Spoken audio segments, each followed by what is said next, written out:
Esto sucedió hace unos inviernos. Acababa de finalizar mi divorcio unos 6 meses antes. Para ser sincero, necesitaba un respiro.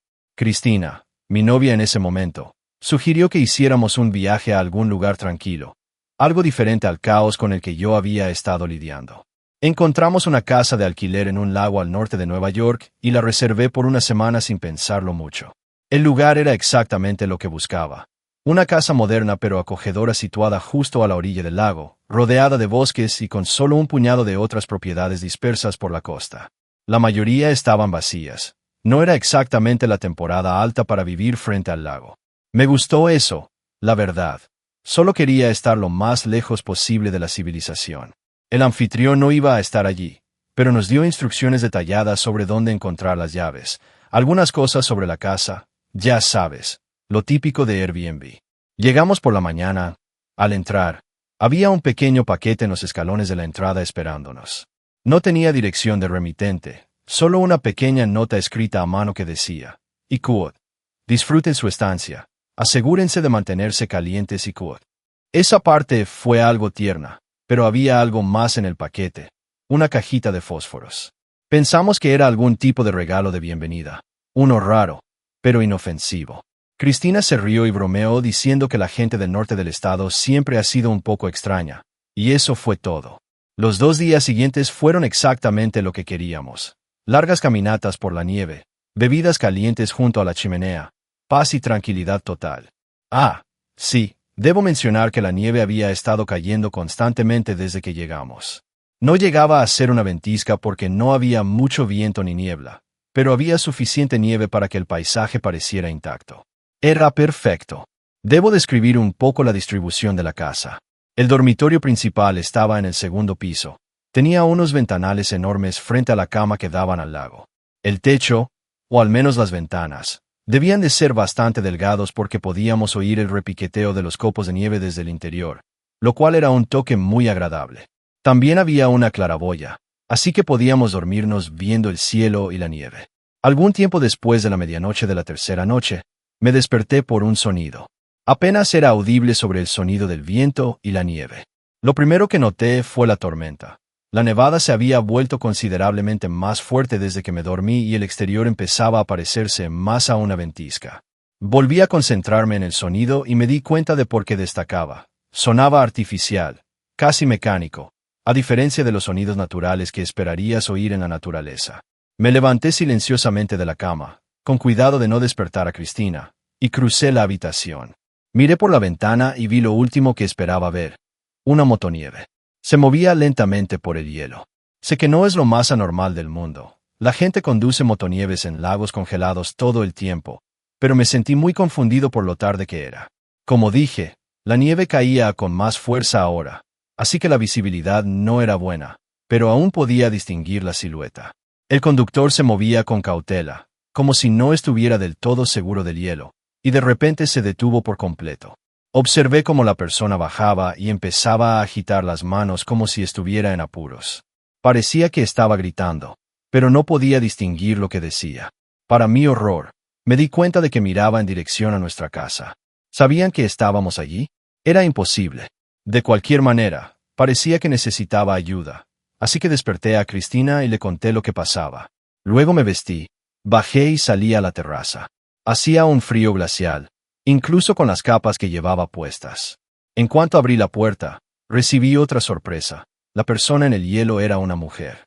Me di cuenta porque gritaba pidiendo ayuda, diciendo Ikud, gracias a Dios que hay alguien ahí Ikud, y repitiendo que había perdido a su hijo pequeño en algún lugar de la tormenta de nieve. Parecía que estaba llorando o al borde de la histeria. No era cuestión de si ayudaría o no. Si había un niño ahí fuera con ese clima, solo, no iba a durar mucho. Me até las botas y me dirigí hacia el lago, diciéndole a Cristina que se quedara dentro. Al acercarme a la mujer, empecé a distinguir más detalles de su apariencia. Estaba envuelta en un grueso abrigo de piel, y su pelo estaba recogido en una trenza apretada. El hielo estaba completamente sólido, ni siquiera había posibilidad de caerse, así que empecé a relajarme sabiendo que habría sido imposible que el niño se hubiera caído al agua. Al acercarme más, empezó a decir que él se había escapado de casa y que lo estaba buscando. Esa afirmación me hizo dudar. Esperaba que dijera algo como que se había caído de la motonieve y ella no se había dado cuenta. Y luego empecé a pensar en lo ridícula que era incluso esa historia. ¿Cómo diablos no te das cuenta de que tu propio hijo se cae de una motonieve? La adrenalina debió de nublar mi juicio porque no había pensado en eso hasta ese momento. Estaba a punto de pedirle más detalles cuando dijo algo que literalmente me heló la sangre. Me preguntó, ¿y Kuot? ¿Todavía tienes esos fósforos? ¿Y Kuot? Y pude notar que estaba sonriendo. Por un segundo no tuve ni idea de qué estaba hablando. Y luego todo encajó a la vez. Los fósforos, el paquete del primer día, la nota. Ella lo había dejado, no nuestro anfitrión. Antes de que pudiera reaccionar, metió la mano en su abrigo y sacó una pistola. Me exigió la cartera y el teléfono, y se los di. No tuve otra opción. Toda la interacción ocurrió en menos de 30 segundos. Sin decir ni una palabra más, volvió a subir a la motonieve y desapareció en la tormenta blanca. Mientras se alejaba a toda velocidad, me di la vuelta hacia la casa y corrí lo más rápido que pude sobre el hielo, gritándole a Cristina que llamara a la policía. Ella ya estaba hablando con ellos cuando finalmente llegué a la casa. Cerré las puertas con llave y caminé de un lado a otro de la habitación, todavía temblando. Seguía mirando hacia afuera, esperando ver esa motonieve regresando. La policía apareció una hora más tarde. Para ese momento, la nieve fresca ya había cubierto cualquier rastro que la mujer hubiera dejado. Cristina estaba histérica, pero yo estaba sobre todo furioso. Había venido aquí por paz. Había esperanza, sin embargo. No se me ocurría una forma fiable en la que esa mujer hubiera llevado su motonieve al lago, así que esperaba que la policía encontrara al menos el vehículo abandonado en algún lugar. Desafortunadamente, mi equivoco. La policía registró la zona y encontró una vieja rampa para botes al otro lado del lago. Su mejor suposición fue que ella venía de allí. Yo estaba furioso e insistí en que siguieran buscando, pero me dijeron lo mismo que yo ya sabía. No había mucho que pudieran hacer. Incluso si ella dejó algo atrás, nunca lo encontrarían con toda esa nieve. Con la ayuda de Cristina, intenté rastrear mi teléfono, pero para entonces ya estaba fuera de línea. Lo único bueno de todo este calvario fue que el anfitrión de Airbnb me reembolsó todo el viaje. Sonó sincero por teléfono y confirmó que no sabía nada de un paquete de bienvenida. Pero algo de todo el asunto no me cuadraba. ¿Cómo podía esa mujer saber que nos quedaríamos allí? ¿Y por qué hacer algo tan elaborado solo para un simple robo? No podía evitar pensar que el anfitrión tenía algo que ver, pero no tenía pruebas. Lo planteé a Airbnb, pero fueron tan útiles como era de esperar. Sé que siempre he sido un tipo paranoico, pero por mucho tiempo después de eso, no pude evitar sentir que mi exesposa tuvo algo que ver. Honestamente, me da rabia escribir sobre esto. Puedo imaginar su estúpida cara riéndose a mi costa. Desde entonces he aceptado lo poco probable que es esa posibilidad, pero todo el asunto sigue sin tener sentido. Incluso ahora, no tengo idea de por qué alguien haría todo eso solo por una billetera y un teléfono, a menos que estuviera seriamente mal de la cabeza y sacara algún tipo de placer enfermo de ello.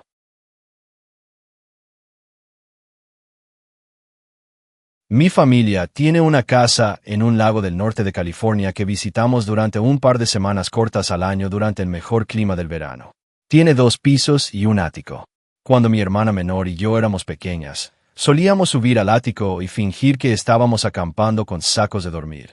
Incluso subíamos a nuestro cachorro. Había una pequeña ventana en el ático por la que mirábamos hacia el lago. Siempre nos divertía observar a la gente.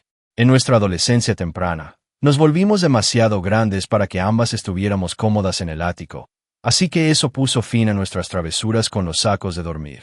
Mirando hacia atrás, fue un poco triste, pero todo el mundo tiene que crecer tarde o temprano. Cuando mis abuelos murieron, mis padres heredaron el resto de sus muebles. Teníamos espacio para las piezas más grandes, pero el ático terminó llenándose con los artículos heredados más pequeños que mis padres no tenían el corazón de tirar, ya que era todo lo que les quedaba de mi abuela y mi abuelo. Fue agridulce poner todas las cosas de mis abuelos allí arriba, pero se sentía reconfortante saber que pequeñas piezas de sus objetos más preciados todavía nos cuidaban, en cierto modo. Todo ese periodo sinceramente se sintió como el final de mi infancia, y apuesto a que mi hermana estaría de acuerdo.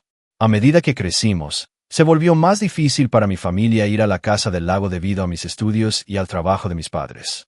Como mucho, todos podíamos tener una sola semana libre para un viaje familiar, pero nada más.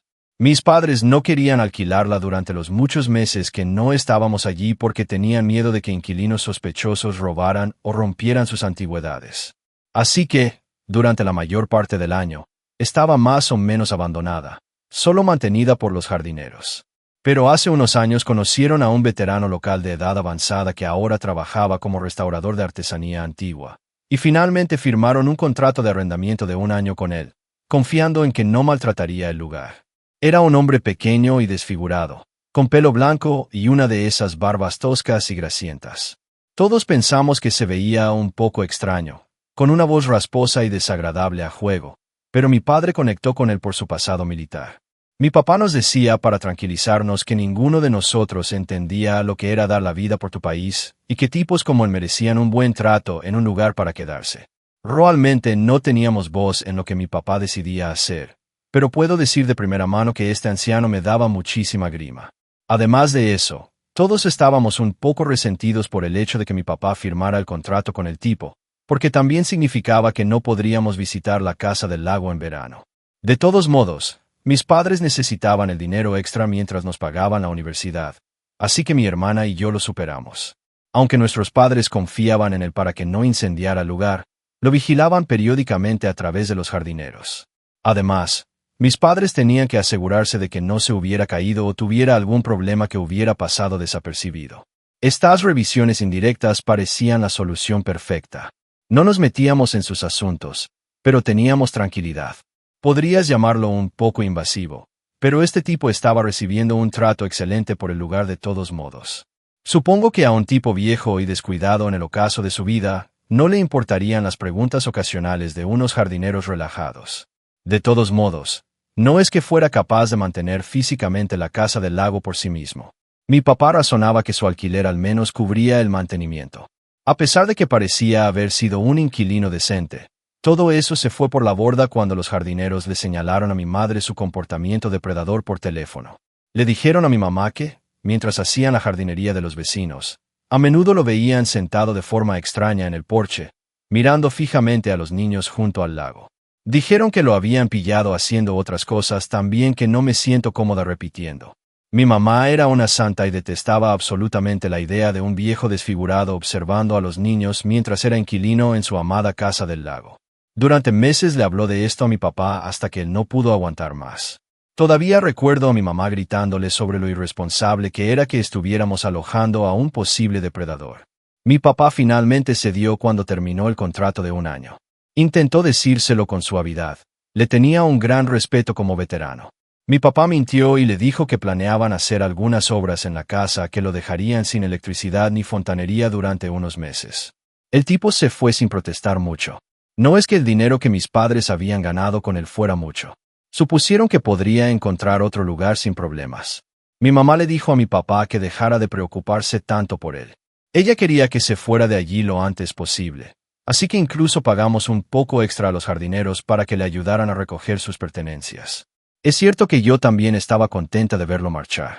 Siempre se había sentido raro que alguien tan extraño tuviera básicamente acceso ilimitado a nuestra casa. Aproximadamente un año después de eso, mi hermana menor se graduó de la universidad. Así que mis padres aprovecharon la oportunidad, pidieron sus días de baja y nos llevaron en avión a un viaje de verano a la casa del lago.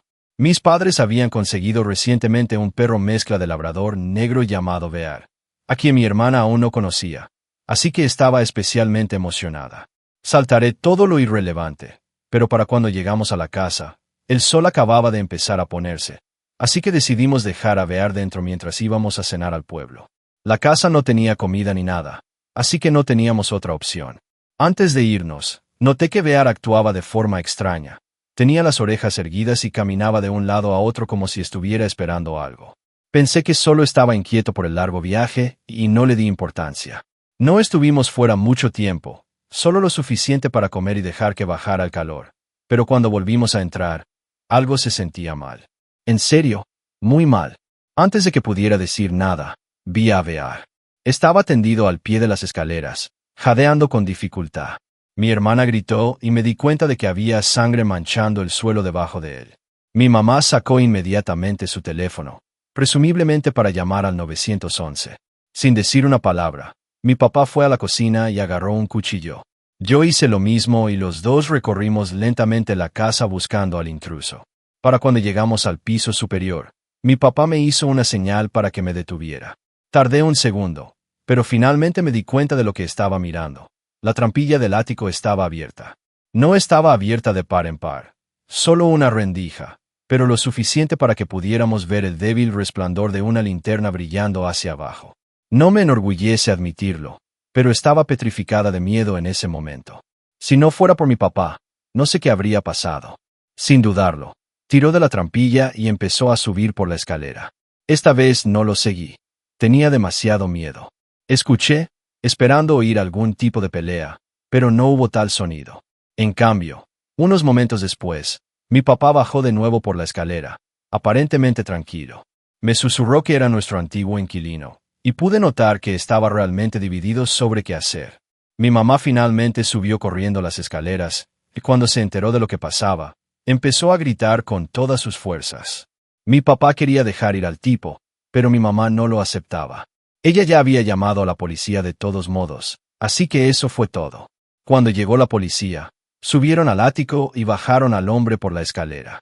Parecía estar en muy mal estado y pude notar que mi papá no sentía más que simpatía. La policía encontró la llave de nuestra casa en su persona, lo que también enfureció a mi mamá porque mi papá le había dicho que había cambiado las cerraduras.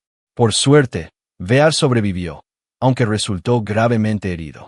Por espantoso que fuera lo que ese hombre había hecho, mi padre se negó a presentar cargos, sin importar lo que mi madre o mi hermana dijeran para convencerlo. Esa fue en realidad una de las mayores peleas que mis padres tuvieron, y nunca entendí por qué mi papá tenía tanta simpatía por alguien que literalmente había apuñalado a su perro. Todo esto ocurrió hace aproximadamente un año, y no hemos vuelto a la casa del lago desde entonces. Odio decir esto, pero esta experiencia manchó seriamente la imagen que tenía de esa casa desde mi infancia. No puedo decir que quiera volver pronto. Esto sucedió el verano pasado. Yo tenía 20 años. Mi nombre es Kevin. Mi amigo James proviene de una familia muy rica. Su papá es algo así como un abogado de propiedad intelectual que trabaja con el gobierno de los EU. Tienen un montón de propiedades por todo el país y un puñado de internacionales también. Ese es el tipo de riqueza del que hablo. Una de sus casas está en un lago relativamente grande pero bastante solitario. El lago en sí no es tan grande como para no ver las casas del otro lado, pero sería un ejercicio agotador cruzarlo nadando.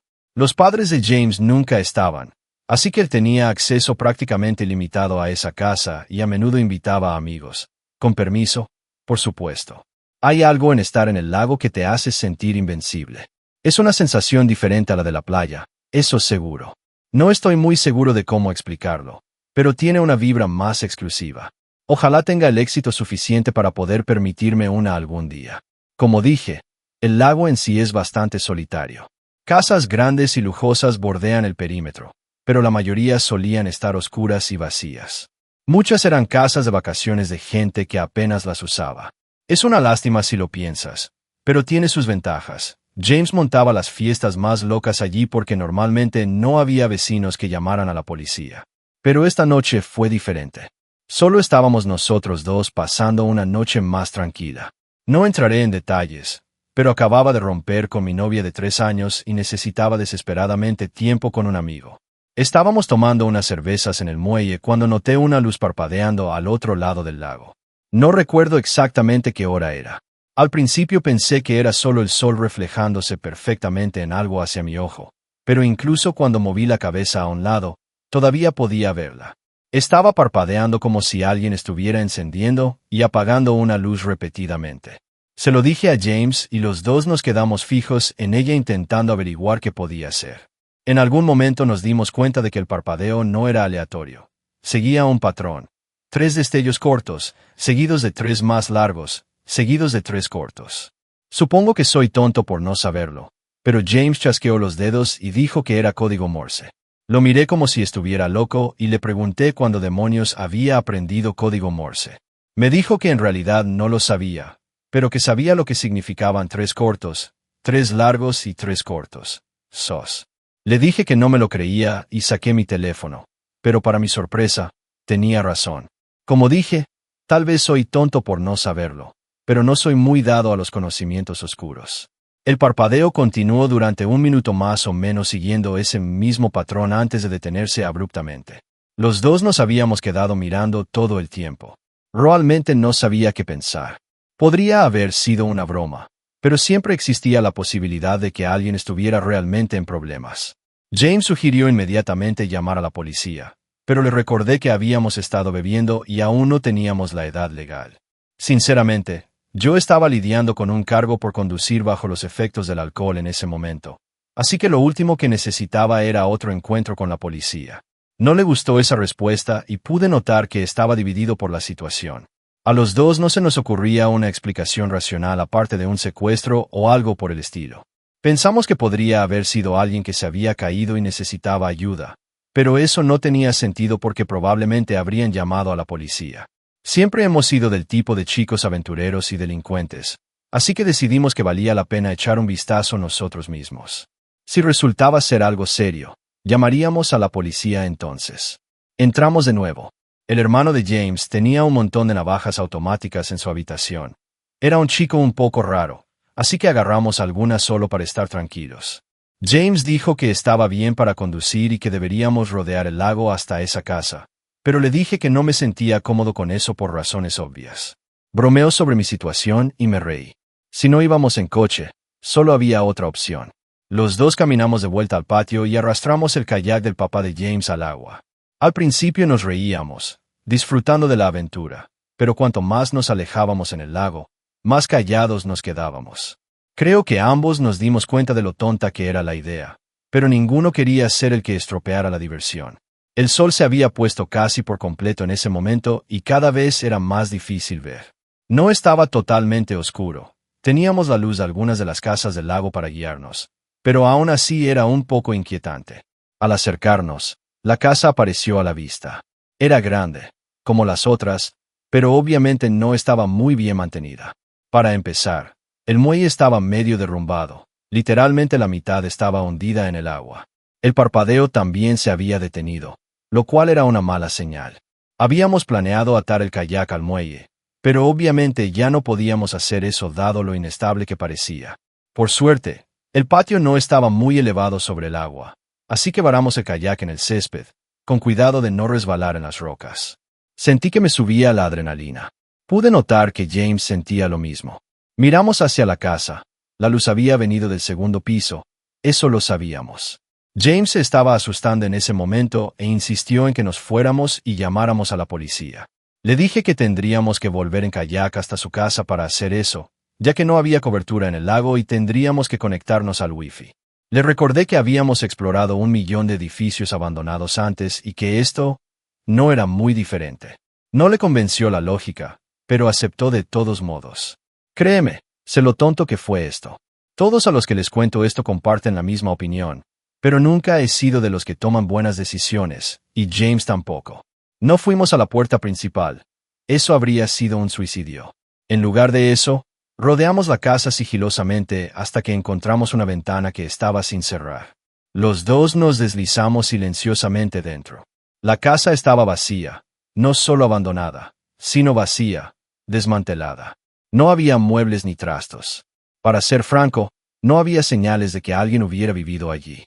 Los suelos y las paredes estaban completamente desnudos. Nos movimos con cautela por las habitaciones buscando las escaleras. No había nadie a la vista y todas las habitaciones estaban tan vacías como la primera.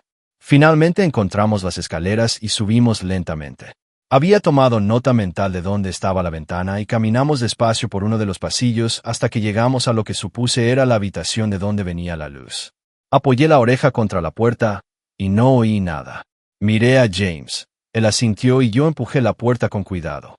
La habitación estaba vacía, con la excepción de una cosa junto a la ventana. Me acerqué de puntillas y me di cuenta de lo que era.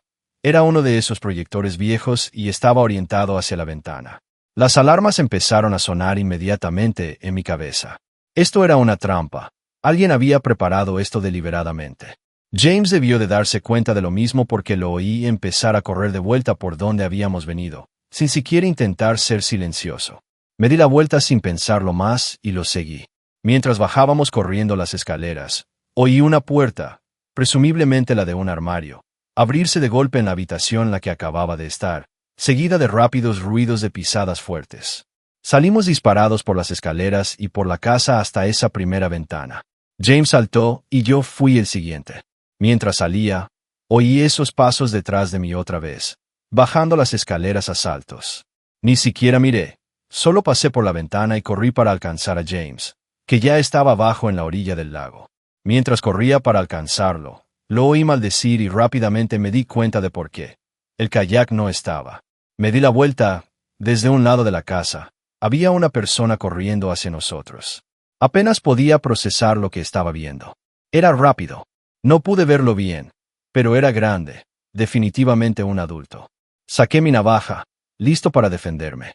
Esperaba que James hiciera lo mismo, pero en lugar de eso, se dio la vuelta y saltó directamente al lago, con zapatillas, sudadera y todo. Ni siquiera lo pensé. Simplemente lo seguí. El agua estaba helada, pero no me importó. Nadé lo más rápido que pude, intentando luchar contra la sensación de ardor en mis brazos y piernas. Nadamos hacia la luz de la casa de James, que parecía estar a kilómetros de distancia. El trayecto se sintió interminable, pero con pura adrenalina lo logramos. Para cuando nos arrastramos al muelle de James, pensé que tenía hipotermia. No creo haber tenido nunca tanto frío en mi vida. Entramos directamente, cerramos cada puerta con llave y llamamos a la policía. Tardaron casi una hora en aparecer. Sinceramente fue algo indignante. Cuando finalmente lo hicieron, cruzaron directamente el lago para investigar. Estuvieron allí un buen rato, pero cuando regresaron, nos dijeron exactamente lo que esperaba oír, que no había nadie. Confirmaron que la casa había estado abandonada durante años, sin señales de ocupación reciente, ni huellas, ni equipo, ni pertenencias personales, nada, solo una casa vacía. No estaban contentos con nosotros. Nos soltaron todo el discurso de Iqaluit. ¿Por qué no llamaron antes? Iqaluit. Los padres de James se enfadaron aún más cuando se enteraron. Digamos que no me invitaron a volver a la casa del lago después de eso. James me dijo que sus padres amenazaban con demandar al pueblo por permitir que algo así sucediera y a la policía por negarse a investigar más a fondo. En cuanto a mí, sigo sin saber qué pasó esa noche. No sé quién estaba en esa casa, ni por qué prepararon esa trampa, ni qué planeaban hacer si no hubiéramos corrido. No creo que quiera saberlo. La mayoría de mis amigos están de acuerdo en que fue una trampa y piensan que quien quiera que planeara todo se arrepintió en el último minuto. Realmente no quiero pensar en lo que habría pasado si hubieran seguido adelante con lo que fuera que estuvieran planeando.